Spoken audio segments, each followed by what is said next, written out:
Hello everyone. इस particular series में हम एनवायरनमेंट के इंपॉर्टेंट आर्टिकल्स डिस्कस करने वाले हैं। So this series called environment this week, that means this week जो जो इंपॉर्टेंट आर्टिकल्स आए होंगे फ्रॉम डिफरेंट न्यूज़पेपर, उनको हम डिस्कस करने वाले हैं। आज जो आर्टिकल हमने पिक किया है वो द हिंदू का है। It is talking about the ethanol blending. ये जो प्रोसेस है इथेनॉल ब्लेंडिंग का, वो हमें समझना है। कंटेक्स्ट क्या है इस आर्टिकल का, मतलब आया क्यों। तो यहाँ पे हम दो कंटेक्स्ट ले सकते हैं। पहली चीज कि इस इंडिपेंडेंस डे के मौके पर प्रधानमंत्री नरेंद्र मोदी ने ही लाल किले से जब वो भाषण दे रहे थे तो उन्होंने अपलॉड किया पूरी कंट्री को कि हमने ऑलरेडी 10% इथेनॉल ब्लेंडिंग अचीव कर लिया है। ओके, हमारा टारगेट है 20% तक जाने का। अपार्ट फ्रॉम दिस एक और चीज है जो हमारे लिए इंपॉर्टेंट है यहाँ पर, कि ना कि सिर्फ गवर्नमेंट ऑफ इंडिया यानी कि प्राइम मिनिस्टर ने इसके बारे में बात की, बल्कि नॉर्मली भी ये आर्टिकल हमेशा, या ये पर्टिकुलर टॉपिक जो है आपका, ये हमेशा न्यूज में बना ही रहता है। जितने भी यूपीएससी सीएससी एस्पिरेंट्स हैं उनको पता होगा कि अक्सर कभी ना कभी वो इथेनॉल ब्लेंडिंग के बारे में कुछ ना कुछ पढ़ते रहते हैं। दूसरी चीज एक और है कि जब हम इंडिया के एक रोड मैप की बात करेंगे, जो हमारा इथेनॉल ब्लेंडिंग का रोड मैप है, तो वो कहता है कि हमें 10% हम प्रेजेंटली हैं और हमें 20% अचीव करना है ब्लेंडिंग में बाय द ईयर 2025। अब जब हम कह रहे हैं by the year 2025 we have to achieve 20% of ethanol blending, that means अभी इस साल के बाद भी आने वाले 3 सालों में भी ये आर्टिकल आपका बना रहेगा। तो इससे पहले कि हम और आगे चलें, एक बार समझ लेते हैं कि ये पर्टिकुलर आर्टिकल किस बारे में बात करता है। हालांकि अगर आपको इनमें से कुछ भी समझ नहीं आया होगा तो डोंट वरी, हम आगे अभी डिस्कस करेंगे इसके बारे में। तो ये पर्टिकुलर आर्टिकल बात करता है अंडरस्टैंडिंग इथेनॉल ब्लेंडिंग की। तो उसका प्रोसेस क्या होता है, डिफरेंट जनरेशन क्या है इथेनॉल के, इसके अलावा डिफरेंट कंसर्न्स क्या है जो गवर्नमेंट के सामने है इथेनॉल ब्लेंडिंग को आगे और बढ़ाने के लिए, इसके बारे में हम बात करेंगे। So apart from Hindu, different newspaper ने भी ये आर्टिकल कवर किया है। बिजनेस स्टैंडर्ड, मिंट और इंडियन एक्सप्रेस ने भी इस आर्टिकल को कवर किया है, और आगे भी आप देखेंगे कि ये आर्टिकल आता ही रहेगा। तो एक बार इस प्रोसेस को पूरा समझने की कोशिश करते हैं। सो बिफोर कि पूरा हम समझे इथेनॉल ब्लेंडिंग क्या है और कंसर्न्स क्या है, पहले समझे इथेनॉल है क्या। तो अगर आप साइंटिफिकली या इसके फॉर्मूले की बात करें तो it is C2H5OH। It is the formula of this particular compound. Ethanol एक कंपाउंड है, कार्बन के 2 एटम्स और 6 हाइड्रोजन और 1 ऑक्सीजन एटम से मिलकर बना हुआ। लेकिन ये तो साइंटिफिक बात होगी ना कि केमिकली इसका कंपोनेंट क्या क्या है। हमारे काम का क्या है, हमें समझना है। बहुत ही लेमन टर्म में हमने लिखा हुआ है कि इथेनॉल है क्या। ये एक एग्रीकल्चर बाय प्रोडक्ट है, यानी कि एग्रीकल्चर प्रोड्यूस जब आप करते हैं, एग्रीकल्चर के जो फाइनल प्रोडक्ट्स हैं, उसमें हम प्राइमरली बात कर रहे हैं यहाँ पे शुगर केन की। तो शुगर केन प्रोसेसिंग के दौरान एक बाय प्रोडक्ट फॉर्म होता है जिसे हम कहते हैं मोलासिस, और वहां से ये कंपाउंड प्रोड्यूस किया जाता है जिसे हमने कहा है इथेनॉल। तो आई होप इतना क्लियर हुआ कि ये आया कहां से। शुगर केन रिफाइनरीज जो होती हैं वो मोलासिस प्रोड्यूस करती हैं, और मोलासिस से इथेनॉल का प्रोडक्शन होता है। ओके, तो इथेनॉल तो ये हो गया, चलिए समझ लिया हमने, बहुत ही बेसिक सा। What do we mean by ethanol blending, detail में समझेंगे, पर उससे पहले आप समझिए कि हो क्या रहा है। You have this crop which is sugar cane. अब जब इसका फर्मेंटेशन होगा इन द रिफाइनरीज, और वहां पर इथेनॉल निकलेगा हमारा, जो भी हमारे बाय प्रोडक्ट निकलेंगे, और फिर उसको हम प्योरीफाई करेंगे। वहां से इथेनॉल फॉर्म हुआ और उसको आप पेट्रोल में ब्लेंड कर देंगे।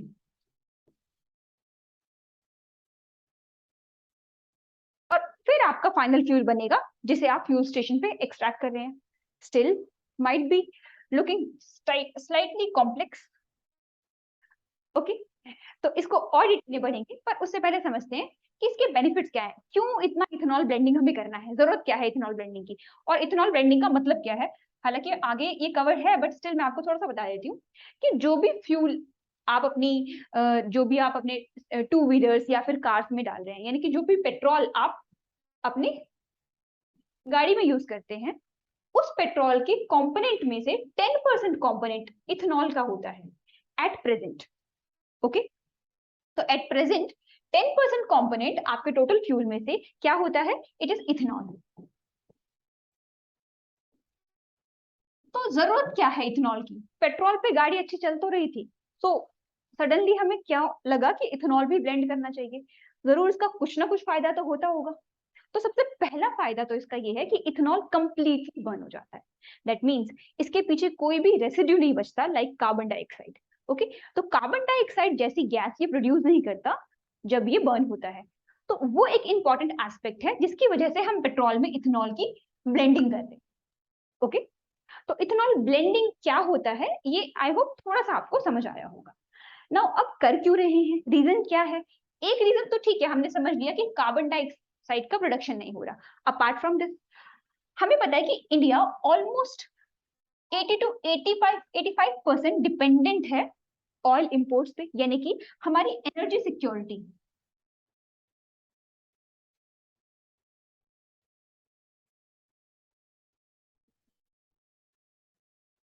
एनर्जी सिक्योरिटी के लिए ये जरूरी है कि हम कुछ ना कुछ ऐसे फ्यूल्स पे डिपेंडेंट हो जो हम खुद प्रोड्यूस कर पाए, जिसकी डिमांड जो भी हमारी कंट्री में है वो डोमेस्टिकली हम खुद प्रोड्यूस कर पाए। तो उसमें से मान लीजिए कि अगर हम इतना डिपेंडेंट हैं, या एक्चुअली में इतना डिपेंडेंट है, तो यानी कि बहुत ज्यादा फॉरेन एक्सचेंज हम खर्च करते होंगे हर साल ऑलमोस्ट इतना ऑयल इंपोर्ट करने के लिए। ऑयल या पेट्रोलियम की हम बात करें यहाँ पर कंप्लीटली, तो 80 to 85% यानी कि सिर्फ 15% ही, या आप कह सकते हैं 15 to 20% ही हमारा डोमेस्टिक प्रोडक्शन है। बाकी 80 to 85% जो भी हमारी एनर्जी डिमांड्स है वो फुलफिल कौन करती है? बाकी कंट्री। ओके, तो यहाँ पर हम इसको कम करना चाहते हैं। बहुत सिग्निफिकेंटली कम नहीं कर सकते लेकिन स्टिल जितना कम कर सकते हैं हम उसे करना चाहते हैं। उससे होगा क्या? उससे हम सेव कर पाएंगे फॉरेन एक्सचेंज, क्योंकि अगर हम इंपोर्ट कर रहे हैं तो हमें बदले में पैसे तो देने पड़ेंगे ना, तो उसे हमें सेव करना है। तो सेकेंड रीजन ये है। अपार्ट फ्रॉम दिस हमें पता है कि गवर्नमेंट ने रिसेंटली, या फिर आप कह सकते हैं थोड़ा टाइम पहले, एक नई स्कीम या फिर एक नई पॉलिसी उन्होंने लॉन्च की। उस पॉलिसी में वो क्या करना चाहते हैं? फार्मर्स की इनकम इंक्रीज करना चाहते हैं, विच जो हम नॉर्मली टर्म में कहते हैं doubling the farmers income by this year itself, by 2022। 2015 के लेवल पर जो इनकम थी फार्मर्स की उसको इंक्रीज करके हम 1.5 टाइम एटलीस्ट करना चाहते हैं बाय दिस ईयर 2022 में। अब वो होगा कैसे? Farmers already agricultural crops produce कर रहे हैं, उनकी जो डिमांड है वो मार्केट में है। जैसे फॉर एग्जांपल व्हीट की, राइस की, शुगर केन की as a food crop market में ऑलरेडी डिमांड है। लेकिन मान लीजिए कि अगर इथेनॉल जो है हमारा वो भी, या इथेनॉल जो है उसकी भी डिमांड मार्केट में बढ़ जाती है, तो क्या होगा? फार्मर्स शुगर केन और ज्यादा प्रोड्यूस करेंगे। उसके अलावा भी बाकी क्रॉप्स जिनसे हम इथेनॉल प्रोड्यूस कर सकते हैं उनका भी प्रोडक्शन बढ़ जाएगा। तो अगर उनका भी प्रोडक्शन बढ़ेगा तो farmers will be able to sell more raw material and they will be able to gain more income। तो हमारा ये टारगेट भी पूरा होगा। इसके अलावा इथेनॉल ब्लेंडिंग कर रहे हैं, शुरू में मैंने आपको बताया कि ये कंप्लीटली बर्न हो जाता है, यानी कि कार्बन डाइऑक्साइड का प्रोडक्शन बहुत ही कम होता है, यानी एनवायरमेंट के लिए भी बेनिफिशियल है। एनवायरमेंट के लिए अगर कोई चीज बेनिफिशियल है मतलब एडिशनल कार्बन डाइऑक्साइड ये ऐड नहीं कर रही है। एट द सेम टाइम जो 10% आपने ऐड किया है ना पेट्रोल की जगह पे इसे, तो पेट्रोल जितना प्रोड्यूस कर रही थी कार्बन डाइऑक्साइड वो बच गया। और अभी जो रिसेंट समिट हुआ था COP26 in the glass globe, वहां पे prime minister Narendra Modi said कि हम 2070 तक नेट जीरो एमिटिंग कंट्री बन जाएंगे। तो नेट जीरो का टारगेट अचीव करने के लिए भी इथेनॉल ब्लेंडिंग हमें हेल्प करेगा। ओके, तो ये हमने कुछ बेनिफिट्स समझे कि क्या होते हैं। अब समझते हैं कि ये पर्टिकुलर आर्टिकल न्यूज में रहा क्यों। तो अभी प्राइम मिनिस्टर ने अनाउंस किया था कि इंडिया ने अचीव कर लिया है 10% ethanol blending.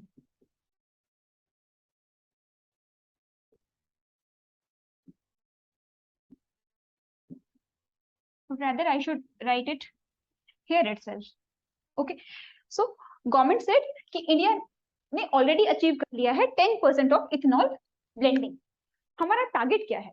NITI Aayog last year जून में, यानी कि जून 2021 में एक विजन या एक रोड मैप लेकर के आई थी। उस रोड मैप के अकॉर्डिंग उन्होंने क्या कहा? उन्होंने कहा कि हमें देखिए 10% तो अचीव करना है, एज सून एज पॉसिबल, लेकिन हमारा टारगेट है कि हम 20% इथेनॉल ब्लेंडिंग को अचीव करें, यानी कि हमारे व्हीकल में जितना फ्यूल डलता है उसका 20% या 20% पार्ट किससे आएगा, इथेनॉल से आएगा। ये हमारा टारगेट है। और अगर हम कह रहे हैं टारगेट है तो कोई पर्टिकुलर ईयर भी तो होगा जब तक हमें वो टारगेट फुलफिल करना होगा। वो ईयर कौन सा है, 2025। इनिशियली ये ईयर 2030 था, लेकिन रिसेंटली इसको एडवांस कर दिया गया है, जो कि अच्छी बात है, 2025 तक। तो प्राइम मिनिस्टर मोदी ने इसके बारे में बात की, नीति आयोग भी कहता है कि हमें 20% अचीव करना है। हमने समझा कि इथेनॉल है क्या चीज, केमिकली उसकी कॉम्पोजिशन क्या है, या फिर वो किस तरह से एग्रीकल्चर प्रोड्यूस से हम प्रोड्यूस करते हैं। अपार्ट फ्रॉम दिस हमने ये भी समझा कि इसके बेनिफिट्स क्या हैं। तो ये सब पढ़ने के बाद अब इथेनॉल को थोड़ा सा और अच्छे से समझने की कोशिश करते हैं कि हमने पढ़ लिया इथेनॉल क्या है, उसके कुछ इथेनॉल ब्लेंडिंग के क्या बेनिफिट्स होंगे, इसके बारे में हमने बात की। अब समझते हैं इथेनॉल के ग्रेड्स क्या हैं, यानी कि जो आप इथेनॉल अपने व्हीकल्स में डालते हैं उसको आप दो कैटेगरी में डिवाइड कर सकते हैं, या उसके बेसिकली 2 टाइप्स होते हैं। कौन से हैं वो टाइप्स, या टाइप्स बोले आप इसको, या फिर आप बोले generation. What are the 2 generation of this particular biofuel या फिर इथेनॉल।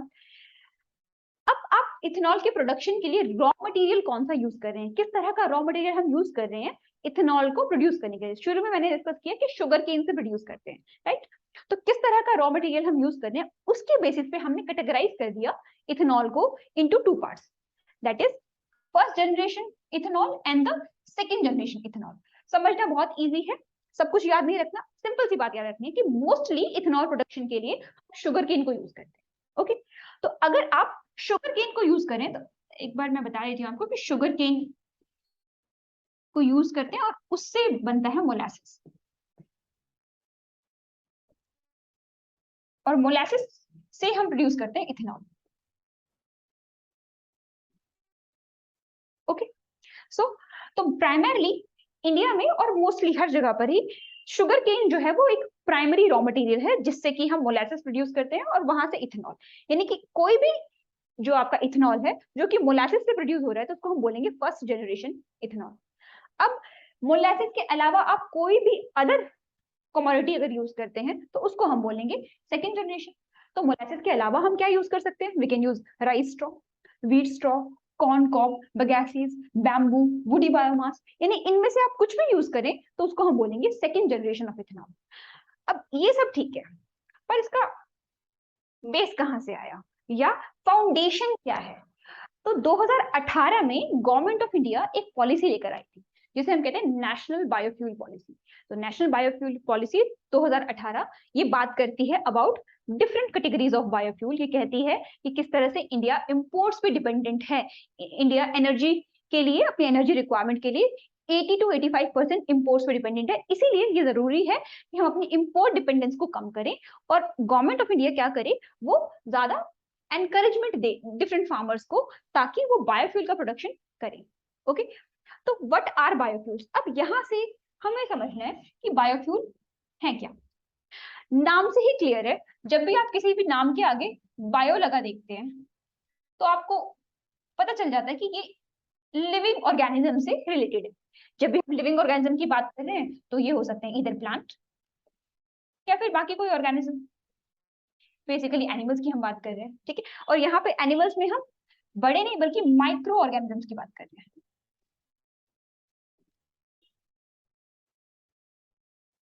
सो बायोफ्यूल यानी कि ऐसा फ्यूल जो कहां से डिराइव्ड है, बायोलॉजिकल रिसोर्सेज से। वो बायोलॉजिकल रिसोर्सेज क्या हो सकते हैं, it could be plant, it could be some other micro organism, क्योंकि ऑर्गेनिज्म से हम नहीं बनाएंगे ना, ठीक है। ओके, सो एक लेमन लैंग्वेज में या लेमन टर्म में क्या कह सकते हैं हम, क्या हो सकता है हमारा biofuel. It states that a layman definition क्या है, a fuel that gains its energy through the use of already existing carbon in the atmosphere. Remember, already अब अगर मान लीजिए, इसको ऐसे समझते हैं, मान लीजिए आपने कोई प्लांट ग्रो किया, लेट्स से हमने ग्रो किया मेज।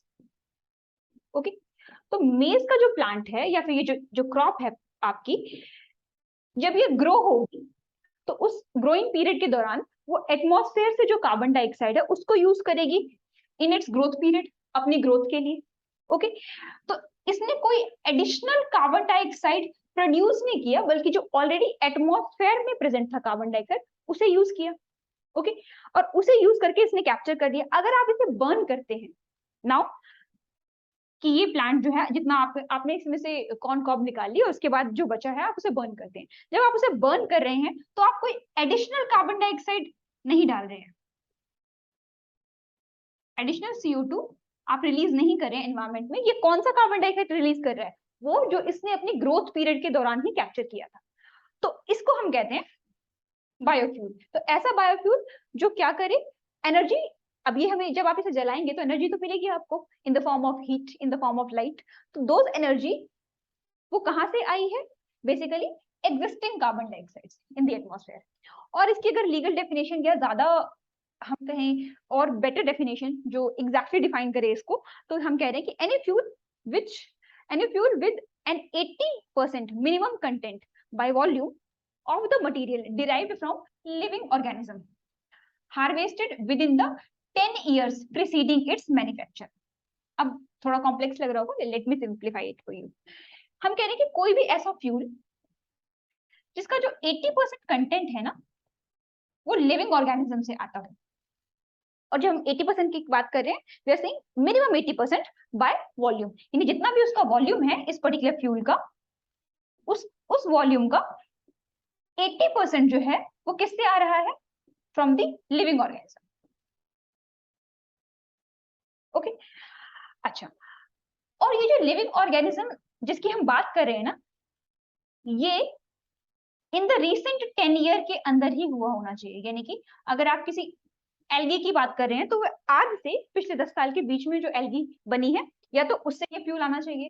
अगर आप किसी प्लांट की बात करें तो आज से पिछले 10 साल के बीच में जो कोई प्लांट ग्रो हुआ है उससे ये फ्यूल आना चाहिए, वरना तो फिर हमारे फॉसिल फ्यूल भी इसी कैटेगरी में आ जाएंगे, क्योंकि वो, लेकिन वो आज से कई साल पहले बने हैं, तो उसको हम कंसिडर नहीं करेंगे एज अ बायोफ्यूल।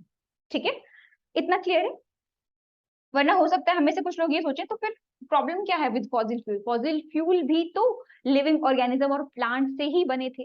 ठीक है, लेकिन वो हम इसके अंदर कंसिडर नहीं कर रहे हैं, बिकॉज वो 10 ईयर से पहले बने, इनफैक्ट वो तो थाउजेंड्स ऑफ ईयर से पहले बने हैं। ठीक है, तो these are the two definition, basic and ज्यादा अगर हम प्रोफेशनल बात करें तो। अब समझते हैं, हमने बायोफ्यूल समझ लिया कि बायोफ्यूल एक इस तरह का फ्यूल है जो लिविंग प्लांट या ऑर्गेनिज्म से मिलता है। ओके, ऑल्सो ये एक रिन्यूएबल सोर्स ऑफ एनर्जी, क्योंकि आप प्लांट को बार बार ग्रो कर सकते हैं। वो एटमॉस्फेयर से कार्बन डाइऑक्साइड कैप्चर करेगा, फिर आप उसको बर्न करिए, आपको एनर्जी मिलेगी, वो कार्बन डाइऑक्साइड फिर वापस से एटमॉस्फेयर से रिलीज हो जाएगी, फिर आप अगेन उसको ग्रो कर सकते हैं किसी और प्लांट को। ठीक है, तो बायोफ्यूल को हमने डिवाइड कर दिया है इनटू 4 जनरेशन। कि जनरेशन क्या है, जिस तरह से ये यहाँ पे आपको जो फिगर्स है ये डायग्राम्स इंडिकेट कर रही होंगी क्या हमारा मतलब है। बेसिक से समझने की कोशिश करें, फिर हम डिटेल में इसको पढ़ेंगे कि टाइप्स क्या है। हमने कहा इसके 4 प्राइमरी जनरेशन है, 4 टाइप्स। 4 कौन कौन से हैं? जिसको हम कह रहे हैं फर्स्ट जनरेशन, ये वो बायोफ्यूल है या ये वो बायोमास है जो हम कहाँ से हमने लिया है? कोई भी फूड क्रॉप है। फूड क्रॉप कौन कौन सी होती है? Like wheat, like sugar cane, like soybean, rice, या फिर जितने भी फूड क्रॉप है ये उससे डिराइव्ड है। सो इसको हम बोलेंगे first generation of biofuel. So edible biomass से जो जनरेट होती है। ओके, सेकेंड जनरेशन बायोफ्यूल क्या है? ये वो बायोफ्यूल है जो कि नॉन फूड क्रॉप से ग्रो कर रहे हैं हम। नॉन फूड क्रॉप जैसे कि वुड से, स्ट्रॉ से, ग्रास से, वेस्ट मटेरियल जो है ये भी है तो प्लांट डिपेंडेंट ही सबका, सब कुछ प्लांट से ही मिल रहा है आपको, वुड, स्ट्रॉ, ग्रास या फिर जो प्लांट वेस्ट है। लेकिन ये नॉन एडिबल है, you can not eat would ना। ठीक है, ओके। अब जो थर्ड जनरेशन ऑफ बायोफ्यूल है ये हम प्लांट से नहीं, ना तो एडिबल ना ही नॉन एडिबल, बल्कि हम एल्गी या फिर माइक्रो ऑर्गेनिज्म से जनरेट करते हैं। जब हम माइक्रो ऑर्गेनिज्म की बात करें तो हम बेसिकली बात करें माइक्रो एल्गी की। और जो फोर्थ जनरेशन बायोफ्यूल है ये वो बायोफ्यूल है, दे आर जेनेटिकली इंजीनियर्ड इन सच अ वे कि ये ना कि सिर्फ प्रोड्यूस करेंगे बायोफ्यूल, बल्कि ये कैप्चर भी करेंगे कार्बन फ्रॉम द एटमॉस्फेयर। सो यहाँ पे अपना डबल फायदा है, हम एडिशनल कार्बन डाइऑक्साइड प्रोड्यूस नहीं कर रहे हैं in the form of biofuel, क्योंकि बायोफ्यूल जब बर्न करेंगे वो कंप्लीटली बर्न हो जाएंगे। ठीक है, एट द सेम टाइम हम एटमॉस्फेयर से भी कैप्चर कर रहे हैं कार्बन डाइऑक्साइड। ठीक है।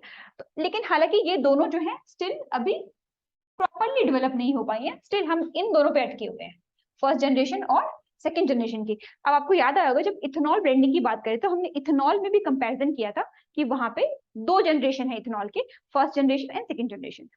थोड़ा सा समझते हैं और डिटेल में कि बायोफ्यूल्स की बात क्या है, जनरेशन की बात क्या है। ठीक है, तो derived from food crops, generation 1 की बात करें तो फूड क्रॉप्स जैसे हमने लिया एग्जांपल ले लिया व्हीट, शुगरकेन एंड सोयाबीन। ठीक है, अच्छा लेकिन अब यहाँ पे एक प्रॉब्लम है, क्या है वो? Food versus fuel debate. मान लीजिए अब आप फ्यूल जनरेट करने लग गए, सॉरी अगर आप फूड क्रॉप से जनरेट कर रहे हैं इथेनॉल या इथेनॉल ब्लेंडिंग के लिए इसको यूज कर रहे हैं, इथेनॉल प्रोडक्शन के लिए फूड क्रॉप्स को यूज कर रहे हैं, तो इट इज पॉसिबल कि मोर एंड मोर फार्मर्स वो क्रॉप ग्रो करने लग जाएंगे जो कि शुगर मिल्स या फिर जो इथेनॉल प्रोड्यूसिंग कंपनीज हैं वो खरीदती हूँ। तो इस तरह से जो नेट एरिया है जिसमें फूड क्रॉप प्रोड्यूस होती थी वो कम हो जाएगा। ओके, तो यहाँ पर एक ये इशू आता है। सेकेंड जनरेशन जो कि नॉन फूड क्रॉप से प्रोड्यूस होते हैं लाइक वुड या फिर एग्रीकल्चरल रेसिड्यू, ये वही है जिनकी वजह से हमारा एनवायरमेंटल पॉल्यूशन कंट्रोल में आएगा कि फार्मर्स आर यूजिंग जो rest of the agriculture residue होता है उसको वो बर्न कर देते हैं in the form of stubble burning. हमने सुना है बहुत ज्यादा इंपॉर्टेंट टॉपिक भी रहता है हमारा, फॉरेस्ट्री वेस्ट या फिर बाकी किसी तरह के ऑर्गेनिक वेस्ट। ठीक है, अच्छा अपार्ट फ्रॉम दिस हमने थर्ड जनरेशन पढ़ा, कहाँ से आता है ये? एल्गी और माइक्रोब्स में। ठीक है, अब यहाँ पे एक चीज अच्छी है कि यहाँ पे आपको कोई लैंड नहीं चाहिए प्रोड्यूस करने के लिए, यहाँ पे तो आपको लैंड चाहिए। ऑलरेडी इंडिया में लैंड रिसोर्स बहुत ही ज्यादा कम है एज कंपेयर टू जो हमारी पॉपुलेशन है। ठीक है, तो वहां पे अब हम और लैंड अफोर्ड नहीं कर सकते ना कि हम और लैंड पर बायोफ्यूल जनरेट करें, तो यहाँ पे हमारे थर्ड जनरेशन बायोफ्यूल एक इंपॉर्टेंट रोल प्ले करते हैं। और लास्ट जो हमने पढ़ा कि ये कौन से हैं? They are modified by genetic engineering. ठीक है, सो ये हमारे 4 जनरेशन है बायोफ्यूल्स के। अब बात करते हैं नेशनल बायोफ्यूल पॉलिसी की, जिसके बारे में हम शुरू से बात कर रहे हैं और शुरू से मैंने इसका आपको रेफरेंस दिया था। नेशनल बायोफ्यूल पॉलिसी 2018 में आई थी और इसके कुछ खास पॉइंट क्या है, इसका एम क्या है और ये करना क्या चाहती है। तो इसका टारगेट क्या है, देखिए it has a target of 20% blending of ethanol. तो जो आपने आर्टिकल अभी पढ़ा था ना कि हम बात कर रहे थे कि आर्टिकल में कि हमें क्या करना है, 20% ब्लेंडिंग करनी है, वो आया कहाँ से था? ना कि सिर्फ इसलिए क्योंकि प्राइम मिनिस्टर ने कहा था कि हमने 10% अचीव कर दिया है, लेकिन 2018 से ही इंडिया की ये पॉलिसी रही है कि हमें जो पेट्रोल है उसमें 20% ब्लेंडिंग करनी है इथेनॉल की, और जो बायोडीजल है उसमें 5% ब्लेंडिंग करनी है इथेनॉल की। बट ये टारगेट अभी रिसेंटली हमने चेंज कर दिए हैं, नॉट 2030 बट 2025।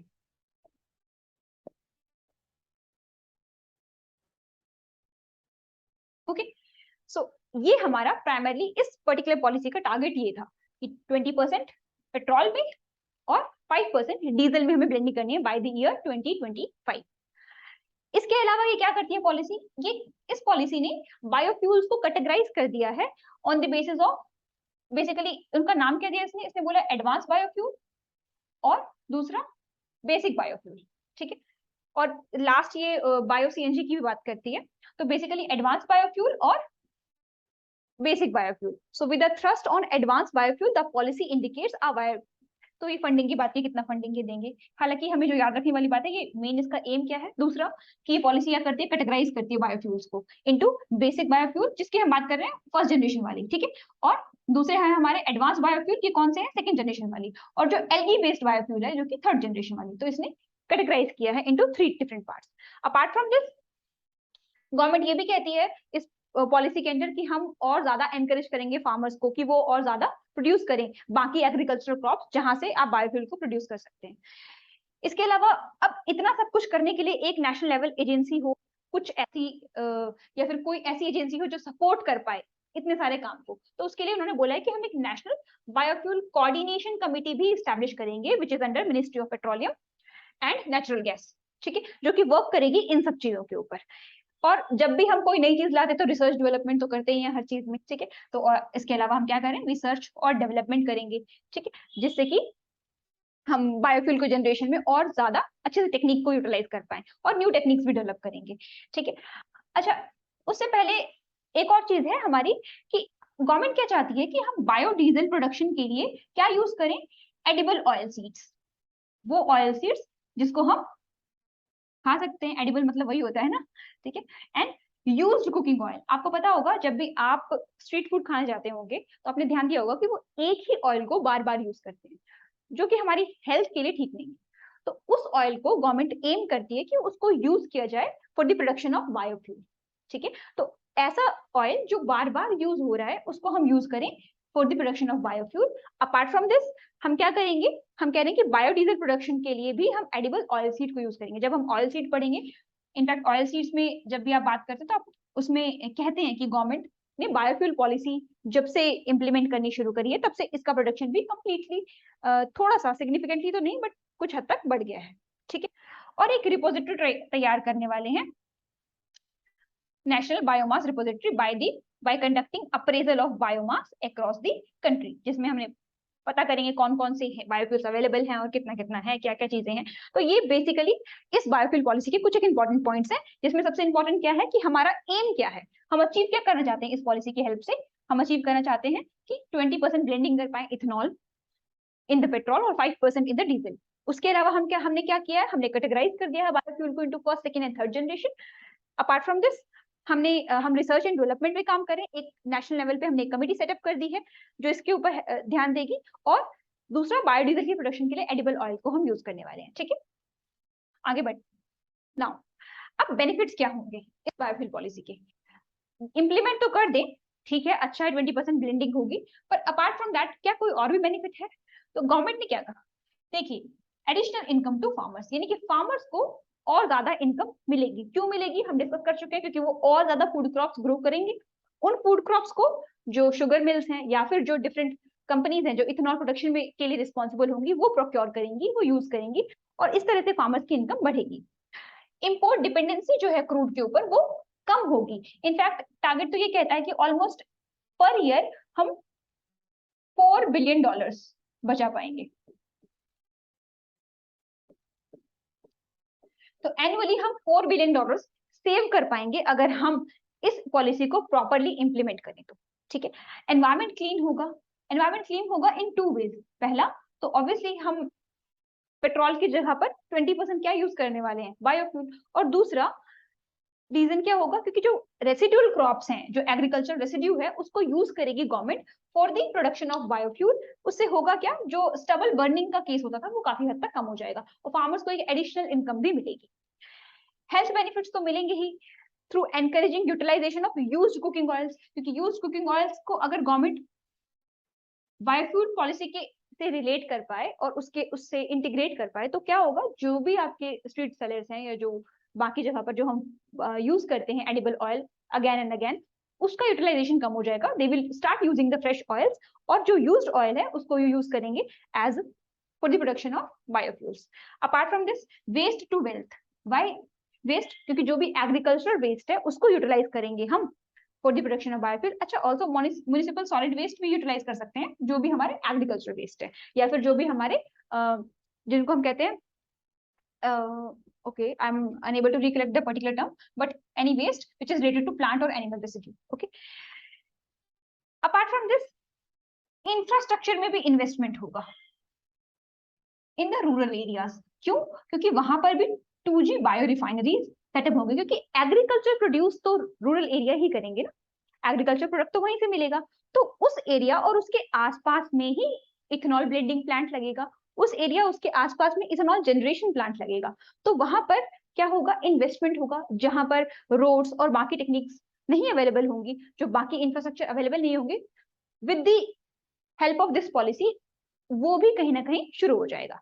एंड अगर नई रिफाइनरी शुरू होंगी तो ऑब्वियसली बात है, एम्प्लॉयमेंट जनरेशन तो होगा ही, क्योंकि बायो रिफाइनरीज होंगी, प्लांट ऑपरेशन, विलेज लेवल पे भी एंटरप्रेन्योर्स बनेंगे और सप्लाई चेन मैनेजमेंट शुरू हो जाएगा वहां से, ठीक है। तो these are some of the benefits of national biofuel policy. ध्यान रखना है कि जो आर्टिकल आपने इथेनॉल ब्लेंडिंग का पढ़ा वो इससे डिराइव्ड है एक्चुअली। आपको ये समझना जरूरी है कि बायोफ्यूल क्या है और बायोफ्यूल पॉलिसी क्या है गवर्नमेंट की, बायोफ्यूल के क्या फायदे हैं, क्या उसके टाइप्स हैं। जो प्रीलिम्स के लिए तो इंपॉर्टेंट है ही टाइप्स ऑफ बायोफ्यूल्स, लेकिन मेंस के लिए इंपॉर्टेंट है आपकी नेशनल बायोफ्यूल पॉलिसी और उसके बेनिफिट्स, और वहीं से डिराइव हुआ आपका इथेनॉल वाला आर्टिकल, इथेनॉल ब्लेंडिंग जो गवर्नमेंट कर रही है, क्यों कर रही है, बिकॉज हमारी इस पॉलिसी का वो एम था। ओके नाउ, अब ये सब तो ठीक, जो भी हम बात करें सब अच्छी अच्छी बातें हुई, सब अच्छा हो जाएगा, हर जगह सब लोगों को खुशियां मिलेंगी, लेकिन क्या कुछ कंसर्न भी है इस पॉलिसी के? ऐसा तो पॉसिबल नहीं है ना कि कोई भी आप नई चीज करना चाहें और उसके कोई भी ड्रॉबैक्स ना हो, कुछ ना कुछ प्रॉब्लम्स तो आती ही हैं। तो यहाँ पर भी हमारे कुछ एक कंसर्न्स हैं with regard to ethanol blending, with regard to this policy also. पहला कंसर्न क्या है, आर्टिकल में भी मेंशन है कि ऑटो इंडस्ट्री ने कुछ कंसर्न अपने सामने रखे हैं। उन्होंने क्या कहा है, अब आप देखिए कि जो प्रेजेंटली जो इंजन यूज कर रहे हैं वो 100% पेट्रोल पे चल रहा है। ओके तो जो इंजन है या फिर जितने भी कंपोनेंट्स हैं आपके व्हीकल के, वो कंप्लायंट है कि उसमें petrol as a fuel run करेगा। नाउ अगर हम पेट्रोल में ब्लेंडिंग कर रहे हैं 10% और फिर आगे फेज मैनर में हम 20% करने वाले हैं, तो जो इथेनॉल होता है आपका, इसकी मेजर प्रॉब्लम क्या है, रस्टिंग। मतलब जो आपके व्हीकल के कंपोनेंट हैं उसमें रस्टिंग की प्रॉब्लम आएगी, साथ ही साथ जितने भी कंपोनेंट है, बी इट फ्रॉम आयरन या फिर जो स्टील का कंपोनेंट है आपके व्हीकल में लगा हुआ, जो प्लास्टिक के कंपोनेंट है, वो प्रॉपरली फंक्शन नहीं कर पाएंगे विद द 10% और 20% इथेनॉल ब्लेंडिंग की। अब वो फंक्शन नहीं कर पाएंगे तो क्या करें, इथेनॉल ब्लेंड करना छोड़ दें? नहीं, हमें इथेनॉल को चेंज नहीं करना, बल्कि अपने व्हीकल की जो पर्टिकुलर इंजन और उसकी जो फॉर्मेशन उसको बदलना है। यानी कि इथेनॉल ब्लेंडिंग तो है इंपॉर्टेंट, हमने पढ़ लिया किस तरह से उसके बेनिफिट्स थे, गवर्नमेंट भी प्रॉमिस कर चुके 2070 तक हमें नेट जीरो बनना है, फार्मर्स की इनकम बढ़ानी है, ठीक है, और एनवायरमेंटल बेनिफिट भी है। तो उसके लिए जरूरी है कि जो हमारे व्हीकल्स है ना वो कंप्लायंट हो, उनके जो इंजन है और उनके जो डिफरेंट कंपोनेंट्स हो वो इस तरह से बनाए जाए ताकि उसका ऑप्टिमाइज, इंजन को हमें ऑप्टिमाइज करने की जरूरत पड़ेगी और कंपोनेंट्स इस तरह से हो कि वो 10% और 20% ब्लेंडिंग के लिए तैयार हो आपका कंपोनेंट। तो ऑटो इंडस्ट्री को ये करने की जरूरत है, उन वहां पर एक हैवी इन्वेस्टमेंट लगेगा, क्योंकि हमें जो प्रेजेंट इंजन है उनको चेंज करना है in the phase wise manner. In fact industry ने तो प्रॉमिस भी किया कि वो 2023 तक अपने व्हीकल्स को E20 के लिए कंप्लायंट करने। अच्छा, एक और चीज ध्यान रखनी है कि जो दो टर्म्स है, एक E10 और E20, इसको आप देखेंगे बार बार हम यूज कर रहे हैं न्यूज़पेपर में और बार बार आता भी रहेगा, हो सकता है प्रेजेंट में पूछ ले कि ये दोनों टर्म्स किससे रिलेटेड है, तो आपको ध्यान रखना है ई यहाँ पे इंडिकेट कर रहा है इथेनॉल और 10 का मतलब है 10%, ठीक है, मतलब इथेनॉल की 10% ब्लेंडिंग हो रही है और E20 का मतलब है इथेनॉल की 20% ब्लेंडिंग हो रही है, ठीक है। तो E10 और E20, तो ऑटो इंडस्ट्री ने भी कहा है कि वो E20 से E20 के लिए कंप्लाइंट बनाएंगे अपने व्हीकल्स को, तो ये कंसर्न तो है ही, लेकिन इसका सोल्यूशन भी वो खुद से सामने लेकर के आए हैं। ओके, इसके अलावा और क्या डिबेट है? दूसरा, हमने जब पढ़ रहे थे फर्स्ट जनरेशन बायोफ्यूल, तब हमने पढ़ा था कि एक फूड वर्सेस फ्यूल की भी डिबेट है, क्योंकि आपको पता है कि इंडिया का पॉपुलेशन ऑलरेडी बहुत ज्यादा है, उतनी पॉपुलेशन को फीड करने के लिए हमें जो फूड है वो बहुत ज्यादा चाहिए, ठीक है। नाउ अब अगर हम फूड क्रॉप्स की बजाय फ्यूल क्रॉप्स को ग्रो करने लग जाएं, तो कहीं ऐसा ना हो कि जो हम एनर्जी सिक्योरिटी पाना चाहते हैं उसकी जगह हम फूड में ही इनसिक्योर बन जाए, यानी कि फूड के लिए ही दूसरी कंट्रीज पे डिपेंडेंट हो, तो वो ना हो पाए, इस बात का भी हमें ध्यान रखना है, ठीक है। और जो लास्ट पॉइंट है वो है हमारा वाटर और लैंड रिसोर्सेज। जब हम थर्ड जनरेशन बायोफ्यूल पढ़ रहे थे तो हमने एक बात कही थी कि इनको लैंड रिसोर्सेज की भी जरूरत नहीं है। इमेजिन करिए कि इतनी बड़ी पॉपुलेशन को आपको फीड करना है, यानी कि आपके पास एरिया तो आपको चाहिए उतना एग्रीकल्चरल फूड क्रॉप्स ग्रो करने के लिए। Now in addition to agricultural food crops आपको वो क्रॉप्स भी ग्रो करनी है जिससे कि आप बायोफ्यूल बना सके। हमने बात की शुगर केन, हमने बात की सेकंड जनरेशन बायोफ्यूल्स की, तो उन क्रॉप्स को भी हमें ग्रो करना है जिससे कि बायोफ्यूल बने। तो लेकिन लैंड तो लिमिटेड है ना, उसको तो वी कैन नॉट स्ट्रेच और इंक्रीज, राइट। तो लिमिटेड लैंड को हम किस तरह से यूज करें कि हमारा फूड भी जनरेट हो पाए, फ्यूल के लिए भी जो लैंड चाहिए वो भी यूटिलाइज हो पाए। ओके, अपार्ट फ्रॉम दिस हमें ध्यान रखना है कि हमारी वाटर रिसोर्सेज भी डिप्लीट हो सकते हैं, वो भी एक मेजर कंसर्न है, क्योंकि इंडिया का एग्रीकल्चर मोस्टली मॉनसून डिपेंडेंट है, यानी कि इंडिया में एग्रीकल्चर की डिपेंडेंसी मॉनसून पे बहुत ज्यादा है। जो भी हमारे फार्मर्स हैं वो मॉनसून पे हेविली रिलाई करते हैं। अगर मॉनसून किसी ईयर बहुत अच्छी हो गई तो हमारी क्रॉप्स बहुत ज्यादा ग्रो करती है, ठीक है, पर किसी ईयर अगर मॉनसून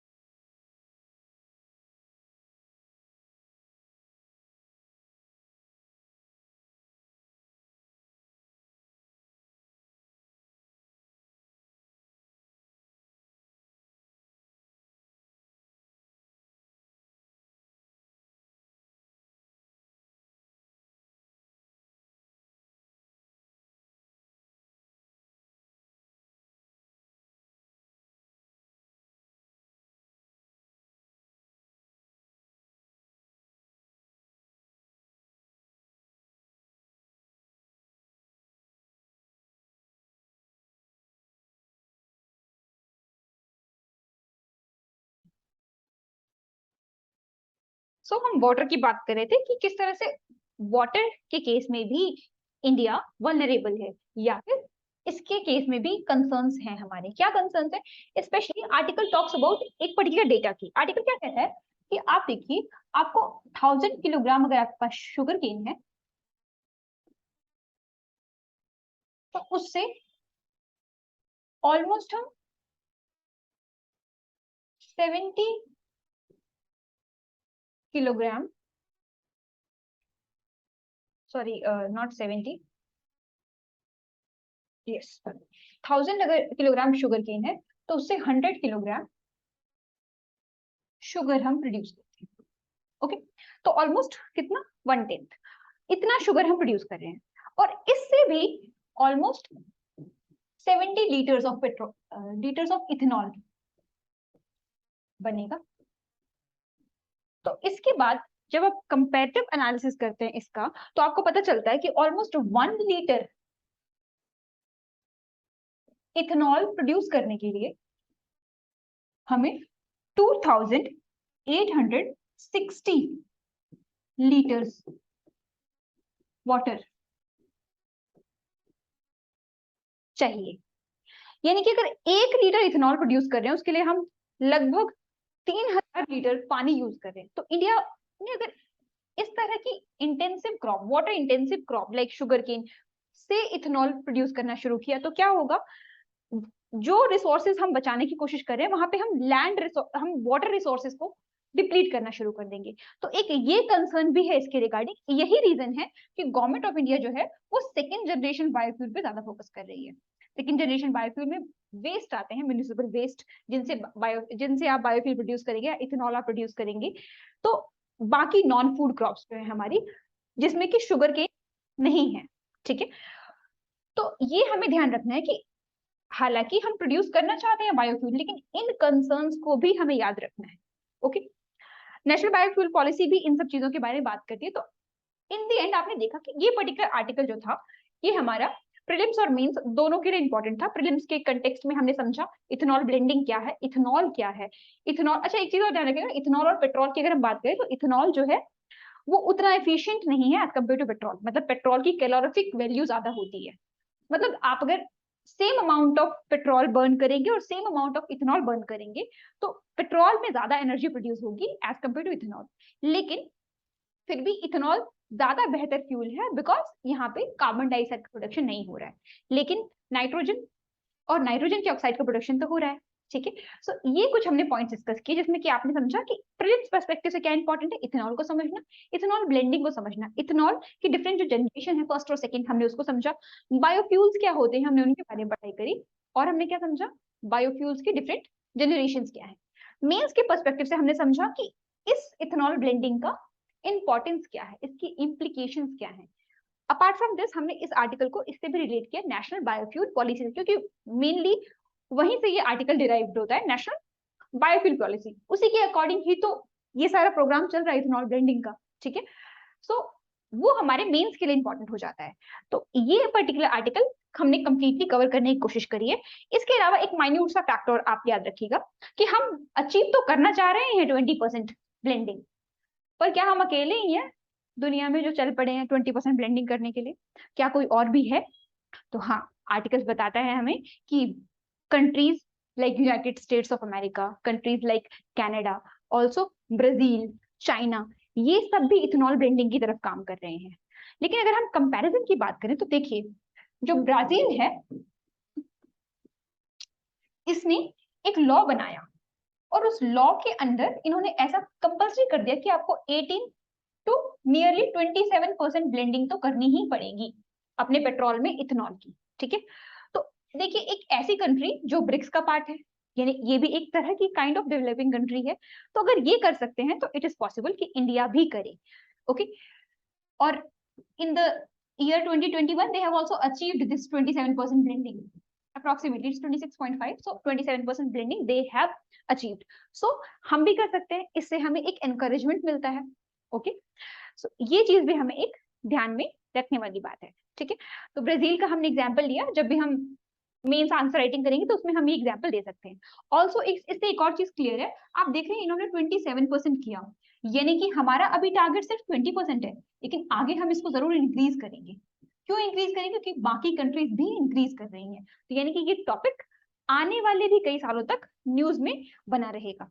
ठीक है, इस तरह के और भी लेक्चर्स अपलोड किए गए हैं करंट अफेयर सीरीज में। तो आपको अगर ये अच्छा लगा हो तो आप उन्हें भी देख सकते हैं। Different articles have also been covered by Rohit sir and Mishika ma'am. Okay, so thank you so much. I hope आपको ये आर्टिकल अच्छा लगा। Thank you very much.